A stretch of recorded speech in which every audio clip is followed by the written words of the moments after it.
Welcome to our presentation on intrusion detection systems.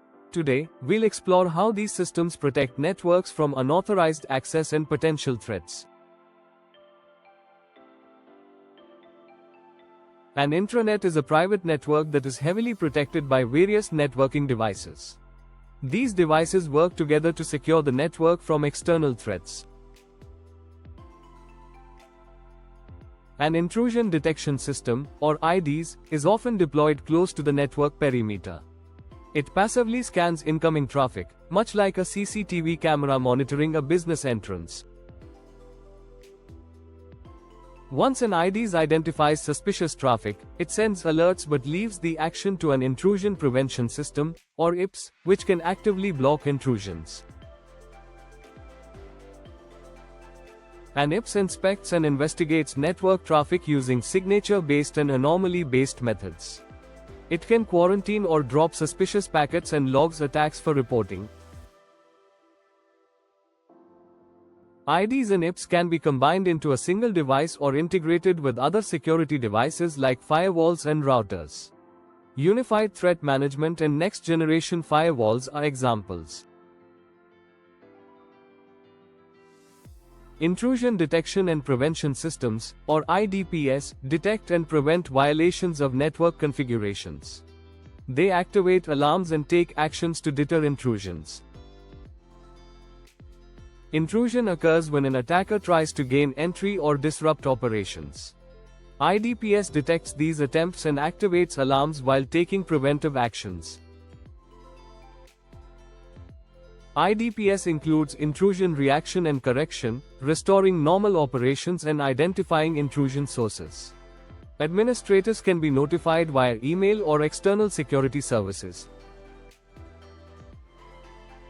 IDPS can operate as network-based or host-based systems, each with specific methods for monitoring and protecting network traffic and host activities. NIDPS monitors network segments for attack patterns, installed at key points to monitor traffic. It compares activity to known signatures to detect attacks. NIDPS can monitor large networks with few devices and minimal disruption. However, it requires access to all traffic and cannot analyze encrypted packets. HIDPS monitors activity on a specific host, tracking key system files and detecting modifications or deletions by intruders. HIDPS can detect local events and attacks that network-based systems might miss. It processes decrypted traffic and examines audit logs for inconsistencies. HIDPS is vulnerable to direct attacks on the host system, does not support multi-host scanning, and can consume significant disk space. Signature-based detection examines network traffic for known attack patterns. It's widely used but requires constant updates to recognize new threats. Anomaly-based detection collects statistical summaries of normal traffic. It detects deviations from the norm, identifying new types of attacks but may generate false positives. Stateful protocol analysis compares traffic against known protocol profiles. It detects specialized attacks but involves high processing overhead and complexity. Log file monitors review logs from servers and network devices for attack patterns. This method requires significant resources for data collection and analysis. IDPS can be implemented using centralized, fully distributed, or partially distributed control strategies, each with its own approach to managing and responding to threats.